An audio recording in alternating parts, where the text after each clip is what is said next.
Hi, my name is Carly Rosanna and welcome to my channel. Today we're going to talk about all of the me-mates I've made so far this year. In this video I'm going to share with you everything I've made so far in 2026, so up to the end of April. So I have 9 makes to share with you today. As you can see, there's a big old pile of stuff in the corner. It doesn't look the best, but it's the easiest for me to get hold of. So we're just at the beginning of May at the moment, and if you don't know, there is a sort of challenge called Me Made May. And it's sewists and creators tend to make a pledge at the beginning of May of something they're going to try to do or change throughout May. And it's a personal challenge. You don't have to do anything that anyone else is doing. It's sort of your own, whatever you want to set a goal for yourself. I haven't actually put my pledge up yet, but this year I'm going to try to wear my me-mates more on my days off. A lot of people post them wearing their me-mates every day, and for me that's just not that realistic with work and things. I have uniform, so I'm going to try and wear my me-mates as much as I can and also post what I've made, because I think maybe one of the items I'm going to share with you today is up on my Instagram. The rest haven't gone up yet, but I'm hoping that doing YouTube and doing these videos is going to help, because I need to photograph the items to put them on today, so I'll have the photographs ready. And that's one of the things that holds me back, is just taking the photos. I probably will just be setting my tripod up in my hallway and taking pictures, but that's fine. You don't care about the background, you care about what I've made, well, hopefully. And I keep going on tangents today. That's how my brain works, but I was looking at my empty boxes up here. It looks like I use loads of fabric.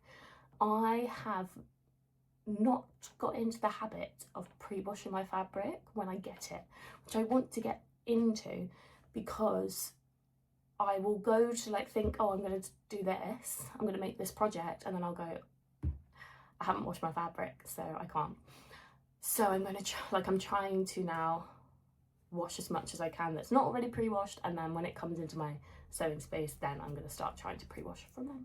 So that's why they look quite empty. And also just down there, can't really point at it, I've got a few bits in project bags as well, which I will share with you in another video about what I'm planning to make. So let's get started. I do have some notes down here, so I'll probably be looking down. Now, any of you who are sort of in the sewing world will probably be quite familiar with this pattern, which is the first thing that I made this year, which was a bestie bag. I just made this plain black bestie bag. It's got a little handmade label on the front there. Because of my job, obviously I travel a lot. If you don't know, I do. And I kept having to take my bestie bag out of my suitcase to use it in day to day. I use my bestie bag. This bestie bag I get used almost every day. That's why it's a bit bubbly and it's a bit dusty, but I use bestie bags all the time. And I was switching it in and out from my suitcase when I was home, so I wanted to make another one that I could use when I was home, so that I could leave one in my suitcase. The first one I ever made is in my suitcase, and this is the one I use at home, which is a bit more improved. I didn't have nice metal zips on the one that I had before, so this is got a nice zip on it. Also, I use the tie strap. I need to tighten this up, because whenever I have done the a pre-bought strap with a slider, I don't like the plastic sliders, and the metal sliders don't have a lot of grip on them, so I find that they're not as secure and they slip around and slide around. So I find with this one with the tie, I've never fallen off. My other one has a tie on as well, and I find it much more secure, and I can obviously tighten it if it comes a bit loose. The outer of this is like a baby cord, I think. I don't remember where I got this from. A lot of my bestie bags are made from remnants and things. It possibly is one of the denims I have still to make some jeans from. And then inside I've got this pink gingham and a pen mark. Unfortunately, as I said, I have been using this for months now, so it's getting its use. But yeah, I've got all the pockets in there, and this nice pink gingham cotton that I had left over from my dress that I made. So again, that is a remnant in there. And yeah, that's the first thing I made this year. So if you don't know about the Bestie bag, obviously it's like this crossbody bag, very similar to like the Uniqlo bag that went viral. This is the medium size. I also have made a baby size, just a bit squished. So that is the baby size.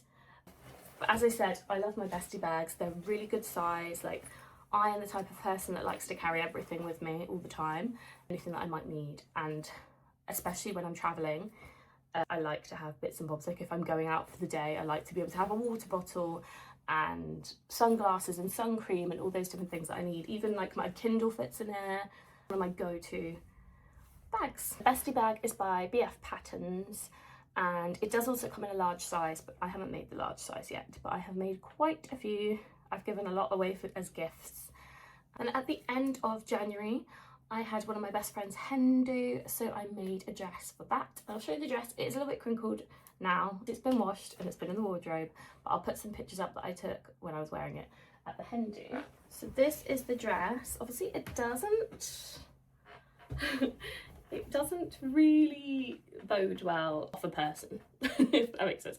It's better on a person, but it's a one shoulder bias cut dress. It's quite slinky and fit to the body, and then it has these waist ties just to cinch it in, which is good because I haven't done many bias cut garments and I'm not the best at fitting. I haven't done a lot of fitting. I need to sort of focus on that at some point, but just having a tie in it just makes it look a bit more fitted and cinches it in more. It's got like a pleat on the shoulder and then a gathered detail for this long scarf piece that wraps around your neck. But as I said, I'll post some pictures of me wearing it so you can actually see. So I made a 38 at the bust and then I graded to a 40 at the waist and the hips. I think I possibly could have stayed with the 38, with the 40, sorry, all over, because I did feel like it was a tiny bit tight around the top area. But I do find in patterns, I do tend to come up smaller at the bust than I do at the waist and the hips. So I have started grading between sizes on quite a few patterns, especially when they're a bit more fitted. But yeah, I don't know how it would have been if I just stuck to the 40 all over. But it was fine, like it wasn't uncomfortable or anything. It was more so like the scarf bit. I was like, sometimes I was like, oh, that's pulling a bit. But yeah, I think it was, from what I remember, it's quite a while ago, it was quite a simple sew, not too difficult for me. I don't think I had any issues. This is the Layla scarf dress by Lizzie Design Studios. She does have a YouTube video tutorial. I think I may have looked at that. Sometimes I just like to skim over it before I make it, just so that I have an idea of what I'm doing, and when I'm reading the instructions I'm like, oh yeah, that makes sense. The fabric I used is a modal viscose from Rainbow Fabrics. I did find, you can't really tell like when I'm wearing it, but as you can see, when I pre-washed, it did sort of discolour a little bit. So I don't know what I need to do to stop that from happening. That is the 2 items I made in January. So in February, I had a remnant left over from a tracksuit that I made. So I made this burgundy polka knit pullover. This is by Friday Pattern Company. This sweatshirting remnant came from Fabricland.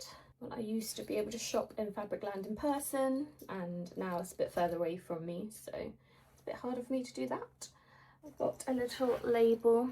This is DIY Magic. That is from Kylie the Machine. I think from one of her advent calendars. I've had a couple of her advent calendars, so most of my labels are from there. I've got the heavy duty hemline, heavy duty snaps on here as well. And this is my second polka knit pullover that I've made. I went with a straight size medium. My other one is also a medium. I tend to sit at a medium in most of, well, in all of Friday Pattern Company's patterns. It depends again if they're fitted or not, whether I will do something different. But with this one, obviously it's not a fitted garment, so I just went straight for a medium. This was my second or third time doing welt pockets, and they didn't turn out as perfectly as they did the first time. The first time must have been a fluke. I found these a little bit trickier, but I think they look alright. And I didn't have enough, because this is remnant, I didn't have enough to line the pocket, so I just lined the pocket in this pink cotton that I had. That was my first make in February. Then at the beginning of March, I was going to see Ray in concert, so I wanted to make something to wear to see Ray. And I've wanted to try the Riviera trousers for a little while, so I was like, let me just make the short version as a wearable toile, and then I can make the trousers at a later date if they fit me.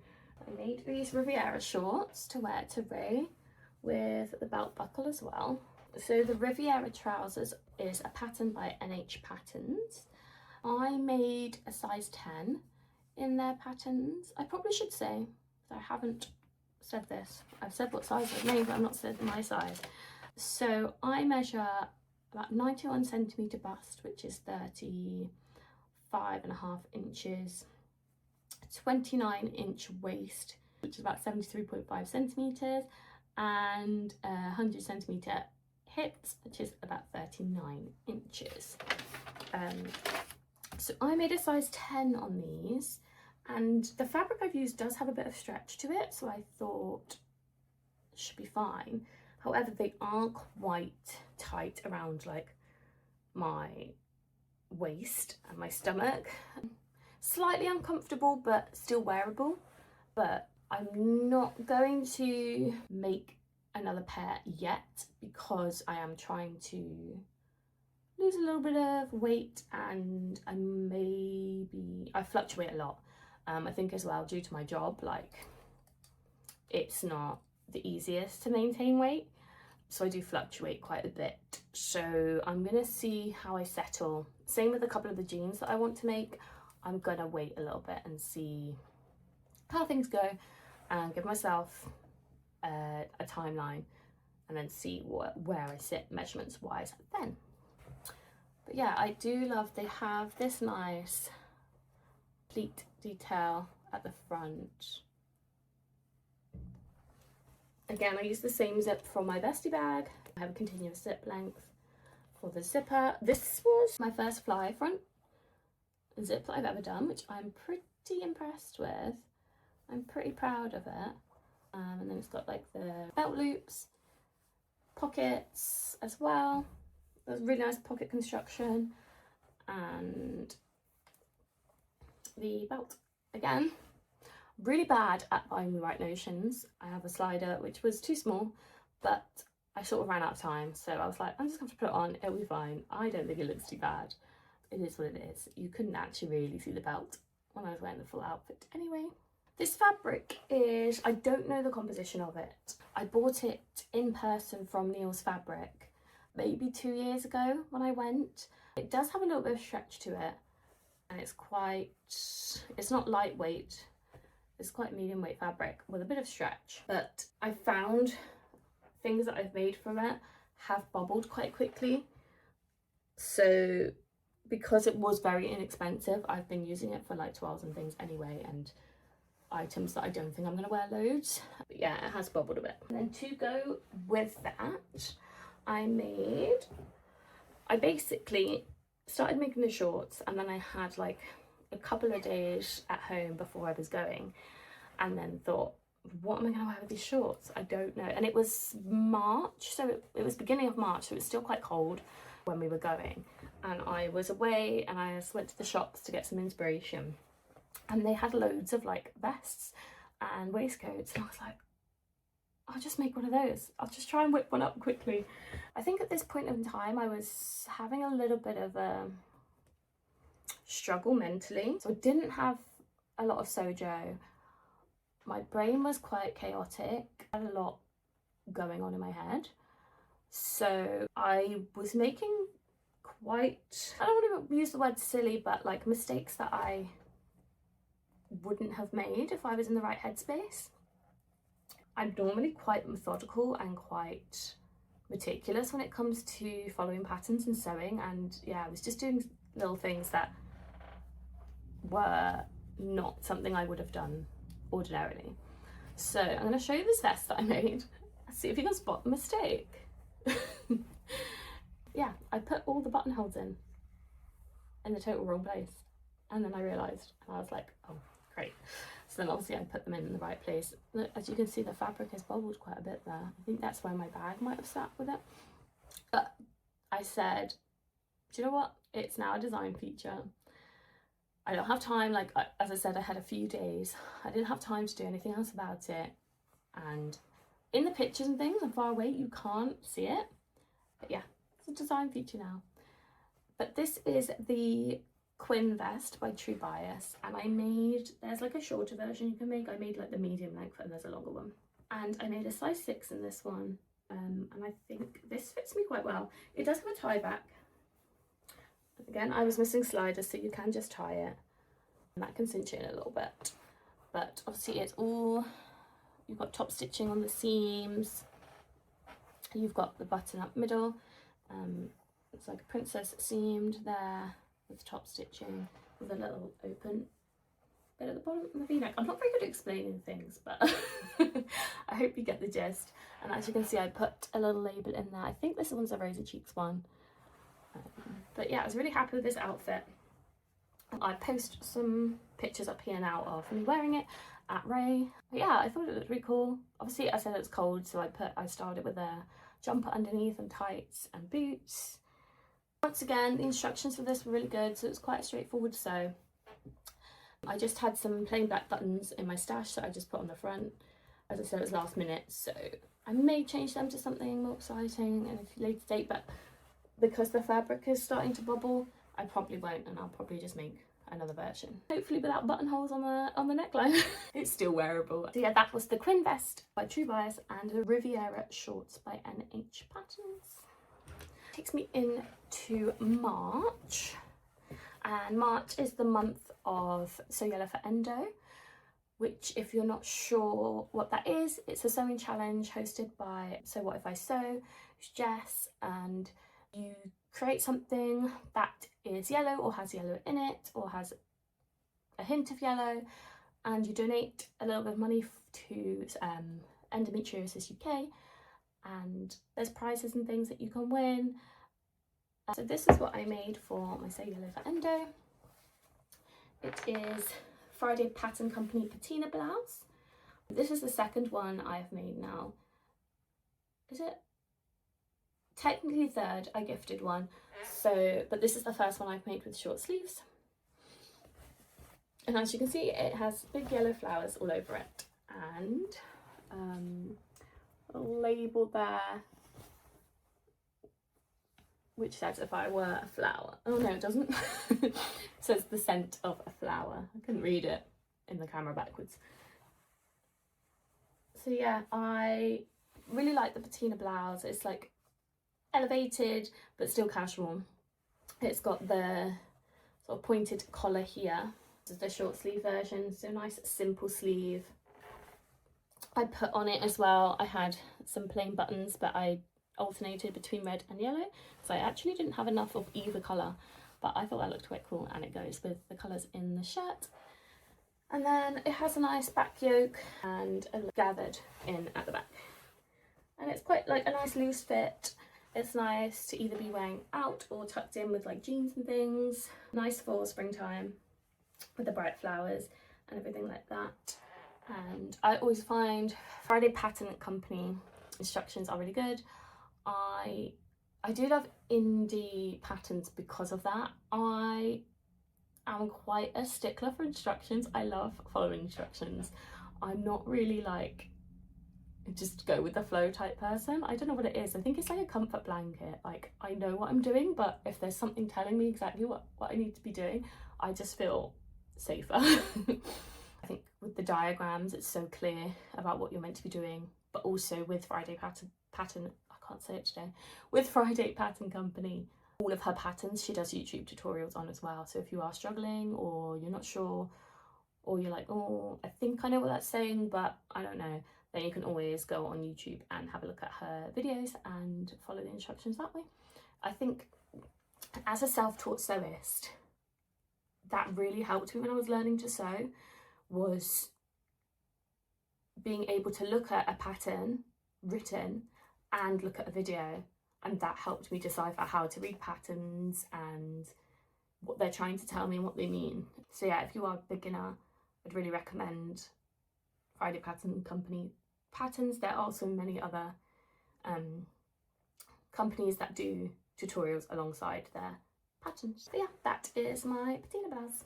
Then next in March, I actually made a little tracksuit. I do feel like it gives a bit of like prison vibes, but I don't really care. I like being comfy, I like wearing tracksuits, I like being warm as well, and I like matching sets. And it's more for me when I'm sewing, when I'm in the house. If I'm just popping to the shops and not doing much, then yeah, I like being in my tracksuits. The top that I made is a free pattern, and it is the Heather sweater by NH Patterns again. Sorry, these are creased. They have been in the washing. They do need to be washed. I just took them out for this video. Yeah, the Heather sweater. It is quite just a basic sweater pattern, jumper pattern, whatever you want to call it. Just nice and easy, and it's free, so that's really good. It has cuffs, a neckband, which my overlocker had some issues with. I didn't put a label in this. I think I went to, and I just didn't really have enough to grip onto, so I didn't. And then a hemband at the bottom. I used this loop back French terry, which was from Rainbow Fabrics. I thought it was loop back French terry from Rainbow Fabrics. I have made both of these patterns before. I made a matching tracksuit with these, and I felt like I wanted it to be a bit more oversized. I think the jumper that I made before was okay, but I wanted a bit of a baggier fit, and the bottoms that I made before were definitely a bit too small. They were quite like, and they were small so much that they were coming up my ankle a bit too high, and yeah, they just felt tight and not what I wanted out of them. So with this one, I had previously made a size 10, but I went up to a size 12. And then the bottoms I made are the Lunar Joggers by Bella Loves Patterns. I can show you. So they have this, again, pleat detail down the middle. I made them, you could have them with the cuffed hem or not, but I made them with the cuffed hem. And then you've got the elasticated waist with the top stitching on top, and inseam pockets as well. So I put in mine a little Made by Me rainbow label. I think this one's from Little Rosy Cheeks as well. I might be wrong though. I need to write down where my labels are from because I can't actually remember where all of them are from. And then in the hem band, I have a lot of these random ones from a Kylie the Machine advent calendar, so I've just been sort of, that's not sewn in properly. I've just been sort of popping them inside garments. But yeah, that is the Lunar Joggers by Bella Loves Patterns. Previously I'd made a size 10, and I sized up 2 sizes, so I went up to a 14, and I think I'm much happier with the fit on them. I think I just used the elastic for the 12 potentially.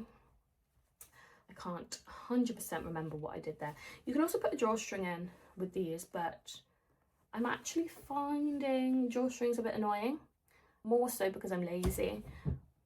I don't want to have to undo them all the time when I go to the bathroom, and the elastic is good enough that I don't need a drawstring to draw that in as well. That takes us to April. It takes us to my last item that I made.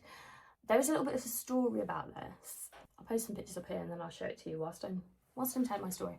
So I started this jacket in November, and obviously at the moment the weather's quite nice, so I can't wear it because it's too warm. But yeah, I started in November and I started quilting, and I got most of the quilting done, but I was halfway through like the big back piece and I ran out of thread. Now, I don't normally use Gutermann thread for that reason, that I don't think it goes very far, but I had Gutermann thread for this, and I was like, oh fine, whatever, I'll just buy some more. And I was looking on all the websites that I normally use and they didn't have the colour that I had. Like, I was like, where did I get this from? I could not remember where I got it from.